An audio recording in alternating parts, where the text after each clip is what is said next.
कुछ और प्रेरणादायी शब्दों से हमारा मार्गदर्शन करे। जोरदार करताली एवं हुड़हुड़ी दे स्वागत करिबा माननीय प्रधानमंत्री श्री नरेंद्र मोदी जी।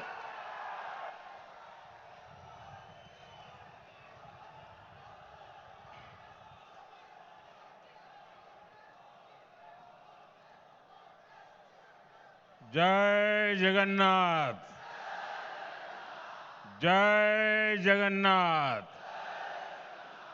जय बाबा लिंगराज।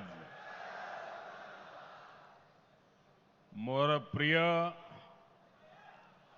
ओडिशा वासी को नमस्कार, जोहार। ओडिशा के राज्यपाल हरिबाबू जी, हमारे लोकप्रिय मुख्यमंत्री मोहन चरण मांझी जी, केंद्रीय मंत्रिमंडल में मेरे सहयोगी जुएल ओरांव जी, धर्मेंद्र प्रधान जी, अश्विनी वैष्णव जी, ओडिशा के उप मुख्यमंत्री कनकवर्धन सिंह देव जी, प्रभाती परिदा जी, राज्य सरकार के अन्य मंत्रीगण, सांसद और विधायकगण और ओडिशा के मेरे सभी भाइयों और बहनों, आज 20 जून का ये दिन बहुत विशेष है।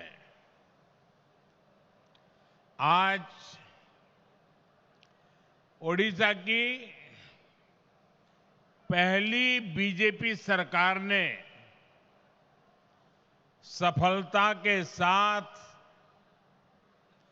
1 साल पूरा किया है। ये वर्षगांठ सिर्फ सरकार की नहीं है, ये सुशासन की स्थापना की वर्षगांठ है। यह 1 साल जन सेवा और जन विश्वास को समर्पित है। ये ओडिशा के करोड़ों मतदाताओं के विश्वास पर खरा उतरने के ईमानदार प्रयास का एक शानदार वर्ष है। मैं ओडिशा की जनता का, आप सभी का हृदय से अभिनंदन करता हूं। मैं मुख्यमंत्री श्रीमान मोहन मांझी जी और उनकी पूरी टीम को भी बहुत बहुत बधाई देता हूं। आप सभी ने प्रशंसनीय काम करके ओडिशा के विकास को नई गति दी है। साथियों, ओडिशा सिर्फ एक राज्य भर नहीं है, ये ओडिशा भारत की विरासत का दिव्य सितारा है।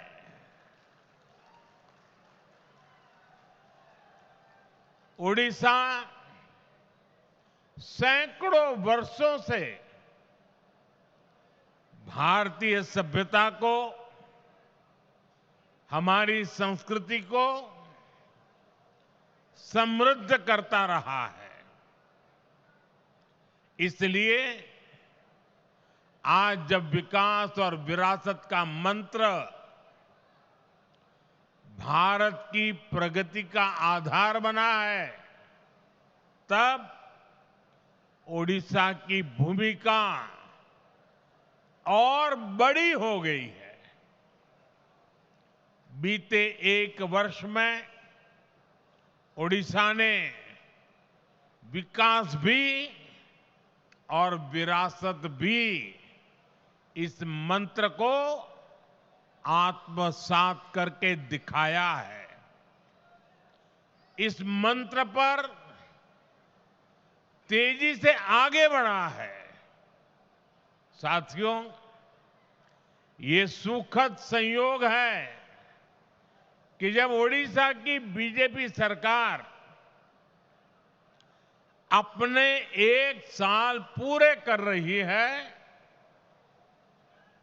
तब आप सभी भगवान जगन्नाथ जी की रथ यात्रा की तैयारियों में जुटे हैं। महाप्रभु हमारे लिए आराध्य भी है, प्रेरणा भी है, और महाप्रभु के आशीर्वाद से श्री मंदिर से जुड़े विषयों का समाधान भी हो गया है। मैं मोहन जी और उनकी सरकार का अभिनंदन करता हूं कि उन्होंने करोड़ों करोड़ों भक्तों के निवेदन का मान रखा।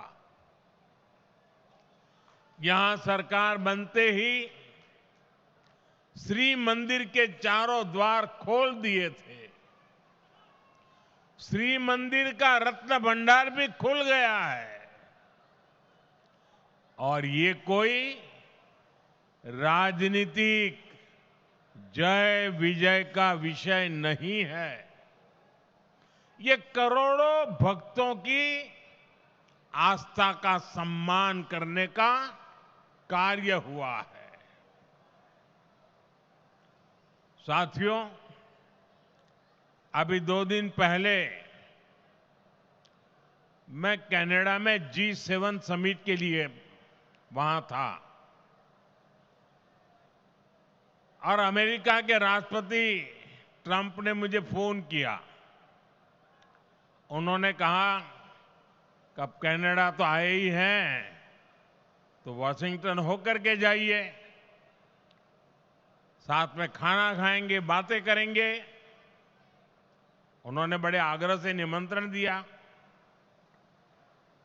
मैंने अमेरिका के राष्ट्रपति को कहा कि आपका निमंत्रण के लिए धन्यवाद, मुझे तो महाप्रभु की धरती पर जाना बहुत जरूरी है।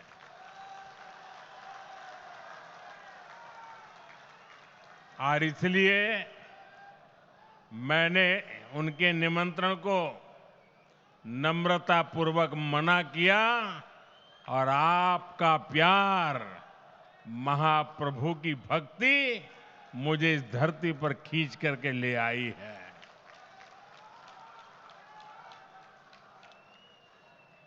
भाइयों बहनों, आजादी के बाद दशकों तक देश में लोगों ने कांग्रेस का मॉडल देखा। कांग्रेस के मॉडल में न सुशासन था और न ही लोगों का जीवन आसान था। विकास परियोजनाओं को अटकाना, लटकाना, भटकाना, घनघोर करप्शन, यही कांग्रेस के विकास मॉडल की पहचान थी। अब देश पिछले कुछ वर्षों से व्यापक तौर पर बीजेपी का विकास का मॉडल देख रहा है। बीते दशक में देश के कई राज्य ऐसे हैं जहां पहली बार भाजपा की सरकारें बनी है। इन राज्यों में सिर्फ सरकार नहीं बदली, बल्कि सामाजिक और आर्थिक परिवर्तन का भी नया दौर शुरू हुआ है। मैं आपको पूर्वी भारत के ही उदाहरण देकर के समझाना चाहता हूं। मैं एक उदाहरण देता हूं असम का। असम में एक दशक पहले तक स्थितियां बहुत खराब थी। अस्थिरता, अलगाव, हिंसा, यही सब कुछ असम में नजर आता था। लेकिन आज असम विकास के नए रास्ते पर दौड़ रहा है। कई दशकों से जो उग्रवादी गतिविधियां चल रही थी, वो बंद हुई है। आज असम कई पैमानों में देश के दूसरे राज्यों से आगे निकल रहा है। इसी तरह दूसरा एक राज्य का मैं उल्लेख करूंगा, त्रिपुरा। त्रिपुरा में भी कई दशकों से वामपंथी शासन के बाद लोगों ने भाजपा को पहली बार अवसर दिया। त्रिपुरा भी विकास के हर पैमाने पर काफी पीछे चल रहा था। इंफ्रास्ट्रक्चर बेहाल था, सरकारी सिस्टम में लोगों की सुनवाई नहीं होती थी, हिंसा और भ्रष्टाचार से हर कोई परेशान था। और जब से भाजपा को सेवा करने का अवसर मिला, आज त्रिपुरा शांति और प्रगति की मिसाल बन रहा है। साथियों, हमारा ओडिशा भी दशकों से अनेक समस्याओं से जूझ रहा था। गरीब तक, किसान तक उनका पूरा हक नहीं पहुंच पाता था। भ्रष्टाचार और लाल फीताशाही हावी थी। ओडिशा का इंफ्रास्ट्रक्चर बेहाल था। ओडिशा के अनेक क्षेत्र विकास में और पीछे छूटते जा रहे थे। ऐसी अनेक चुनौतियां ओडिशा का दुर्भाग्य बन गई थी। इन चुनौतियों के समाधान के लिए बीते एक साल में भाजपा सरकार ने पूरी मजबूती के साथ काम किया है। साथियों, विकास का जो डबल इंजन यहां चला है, उसका फायदा भी दिख रहा है। आज भी यहां जो हजारों करोड़ रुपए के प्रोजेक्ट का शिलान्यास और लोकार्पण हुआ है, उसमें डबल इंजन की छाप है। ओडिशा में डबल इंजन ने यहां की जनता का डबल बेनिफिट किया है। मैं एक उदाहरण देता हूं। आप भी जानते हैं, लंबे समय तक ओडिशा के लाखों गरीब परिवार आयुष्मान योजना से बाहर थे। आज आयुष्मान भारत जन आरोग्य योजना और गोपबंधु जन आरोग्य योजना, दोनों इंजन यहां चल रहे हैं। इससे ओडिशा के करीब 3 करोड़ लोगों को मुफ्त इलाज का लाभ मिलना तय हुआ है। और सिर्फ ओडिशा के अस्पतालों में ही नहीं, बल्कि अगर देश के दूसरे राज्यों में भी यहां से कोई काम करने गया है तो वहां भी जरूरत पड़ने पर उसको मुफ्त इलाज मिलना शुरू हुआ है। मैं देख रहा हूं, मेरा जन्म गुजरात में हुआ और हमारे यहां सूरत में एक प्रकार से मैं कहूंगा कि आप 2 कदम चले और कोई न कोई उड़िया आदमी मिलेगा आपको। इतने उड़ीसा के लोग सूरत में रहते हैं। अब इस योजना का लाभ सूरत में रहने वाले मेरे उड़ीसा के भाई बहनों को भी मिलेगा।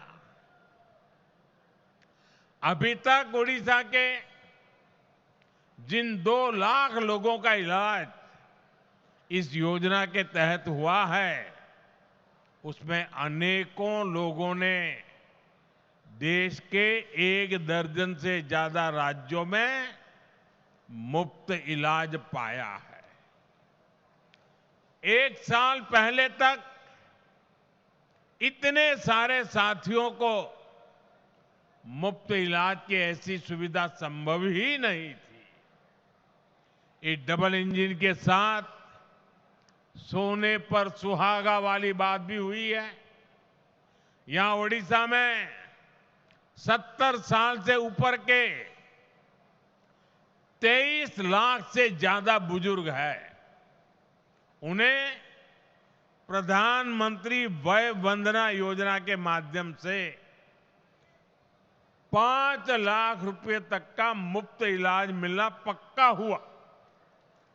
यानी सामान्य परिवारों की बहुत बड़ी चिंता कम करने का काम हमारी सरकार ने किया है।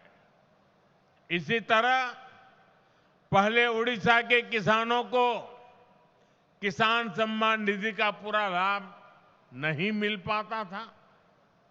जब उड़ीसा के किसानों को केंद्र और राज्य दोनों की योजनाओं का डबल लाभ मिलना शुरू हो गया है। हमने किसानों को धान का अधिक मूल्य देने की जो गारंटी दी थी, उसका भी लाखों धान किसानों को लाभ मिला है। साथियों, केंद्र की ऐसी कई योजनाएं हैं जिनका पूरा लाभ पहले उड़ीसा को नहीं मिल पाता था। आज केंद्र और राज्य दोनों सरकारों की योजनाओं का बेनिफिट लोगों को मिल रहा है। यही नहीं, चुनाव के दौरान जो भी गारंटियां माताओं, बहनों, किसानों और नौजवानों को हमने दी थी, उनको तेज गति से जमीन पर उतारा गया है। साथियों, हमारी सरकार की एक बहुत बड़ी उपलब्धि वंचितों के सशक्तिकरण की रही है।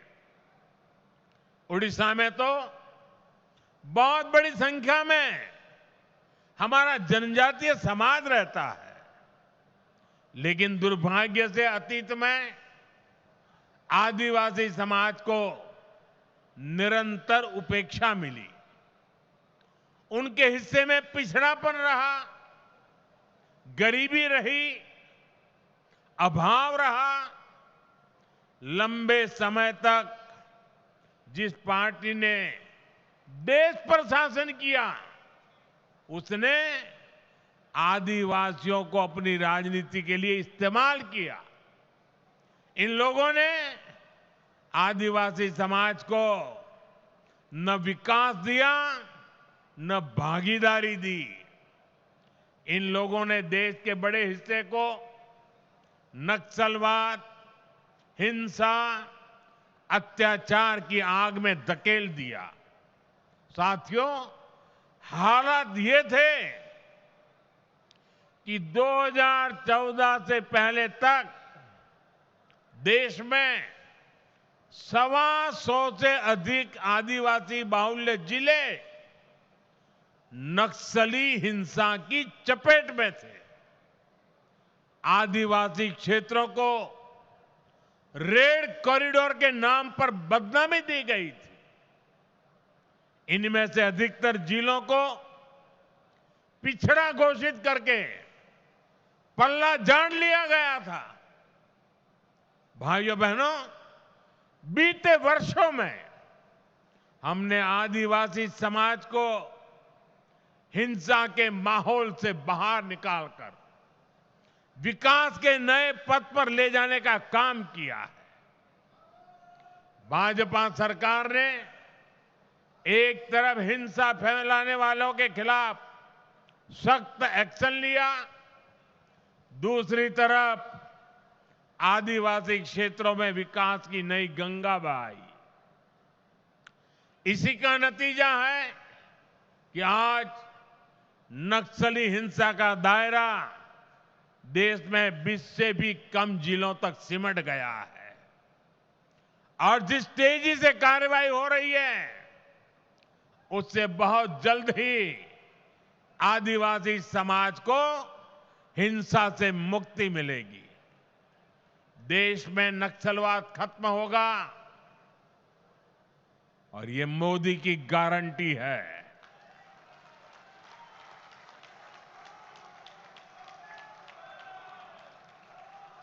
साथियों, आदिवासी साथियों के सपने पूरे करना, उन्हें नए अवसर देना, उनके जीवन से मुश्किलें कम करना हमारी सरकार की प्राथमिकता है। इसलिए पहली बार जनजातीय विकास के लिए 2 बहुत बड़ी राष्ट्रीय योजनाएं देश में बनी है। इन 2 योजनाओं पर 1 लाख करोड़ रुपए से भी ज्यादा खर्च किए जा रहे हैं। पहली योजना है धरती आबा जनजातीय ग्राम उत्कर्ष अभियान। बिरसा मुंडा जी के नाम पर इसको रखा गया है। इसके तहत देश भर में 60,000 से अधिक आदिवासी गांवों में विकास के काम किए जा रहे हैं। यहां ओडिशा में भी कहीं आदिवासियों के लिए घर बन रहे हैं, रोड बन रहे हैं, बिजली पानी की सुविधाएं बन रही है। यहां ओडिशा के 11 जिलों में 40 आवासीय विद्यालय भी बन रहे हैं। केंद्र सरकार ने इस पर भी सैकड़ों करोड़ रुपए खर्च कर रही है। साथियों, जो दूसरी योजना है उसका नाम है पीएम जनमन योजना। इस योजना की प्रेरणा ओडिशा की धरती से आई है। देश की पहली आदिवासी महिला राष्ट्रपति ओडिशा की बेटी आदरणीय द्रौपदी मुर्मू जी ने इस योजना के लिए हमें मार्गदर्शन दिया है। इस योजना के तहत आदिवासियों में भी अति पिछड़ी आदिवासी जातियों की मदद करने का काम हो रहा है। इनकी अनेक छोटी छोटी आदिवासी बस्तियों में सैकड़ों करोड़ रुपए के काम हो रहे हैं। साथियों, ओडिशा में बहुत बड़ी संख्या में हमारे मछुआरे साथी रहते हैं। उनके लिए भी पहली बार पीएम मत्स्य संपदा योजना, बहुत बड़ी योजना, देशव्यापी योजना बनाई गई है। पहली बार मछुआरों को भी किसान क्रेडिट कार्ड की सुविधा मिली है। केंद्र सरकार 25,000 करोड़ रुपए का एक विशेष फंड बनाने जा रही है। इसका भी बहुत बड़ा लाभ उड़ीसा में समंदर के तट पर रहने वाले साथियों को होगा, हमारे नौजवानों को होगा। साथियों, 21वीं सदी के भारत के विकास को पूर्वी भारत से ही गति मिलेगी। ये पूर्वोदय का कालखंड है। इसी भाव के साथ हम ओडिशा सहित पूरे पूर्वी भारत के विकास में जुटे हैं। एक साल पहले यहां भाजपा सरकार बनने के बाद इस अभियान में और गति आ गई है। ओडिशा के पारादीप से लेकर झारसुगुड़ा तक औद्योगिक क्षेत्र का विस्तार हो रहा है। इससे ओडिशा में मिनरल्स और पोर्ट लेड इकोनॉमी को बल मिल रहा है। ओडिशा में रोड, रेल और एयर कनेक्टिविटी पर केंद्र सरकार हजारों करोड़ रुपए खर्च कर रही है। पारादीप में मेगा ड्यूएल फीड क्रैकर और डाउनस्ट्रीम यूनिट इसकी स्थापना हो। चंडीखोल में क्रूड ऑयल स्टोरेज फैसिलिटी हो। गोपालपुर में एलएनजी टर्मिनल का निर्माण हो। ऐसे अनेक कदम ओडिशा को एक बड़े इंडस्ट्रियल स्टेट के रूप में स्थापित करेंगे। यहां पेट्रोलियम, पेट्रोकेमिकल्स, टेक्सटाइल और प्लास्टिक से जुड़े उद्योगों को बल मिलेगा। इससे छोटे और लघु उद्योगों का बहुत बड़ा नेटवर्क यहां बनेगा। ये नौजवानों के लिए रोजगार के लाखों नए अवसर लेकर आएगा। बीते वर्षों में ओडिशा में पेट्रोलियम और पेट्रोकेमिकल्स के सेक्टर में ही करीब 1.5 लाख करोड़ रुपए का निवेश हो चुका है। ओडिशा भारत का पेट्रोकेमिकल हब बनने की तरफ तेजी से आगे बढ़ रहा है। साथियों, बड़े लक्ष्य पाने के लिए हमें बहुत दूर तक देखना होता है, दूरदृष्टि रखनी होती है। यहां जो हमारी भाजपा सरकार है वो सिर्फ 1 साल की उपलब्धियां और 5 साल बाद क्या होगा इतने तक सीमित नहीं है। वो आने वाले दशकों के लिए ओडिशा के विकास के रोड मैप क्या होगा इसके पर काम कर रही है। ओडिशा सरकार ने 2036 के लिए, जब ओडिशा राज्य 100 साल का होगा, उन्होंने उसके लिए विशेष प्लान बनाया है। ओडिशा भाजपा सरकार के पास 2047 के लिए भी रोड मैप है। जब देश की आजादी के 100 वर्ष पूरे होंगे, मैं ओडिशा विजन 2036 को देख रहा था। उसमें बहुत ही महत्वाकांक्षी संकल्प तय किए गए।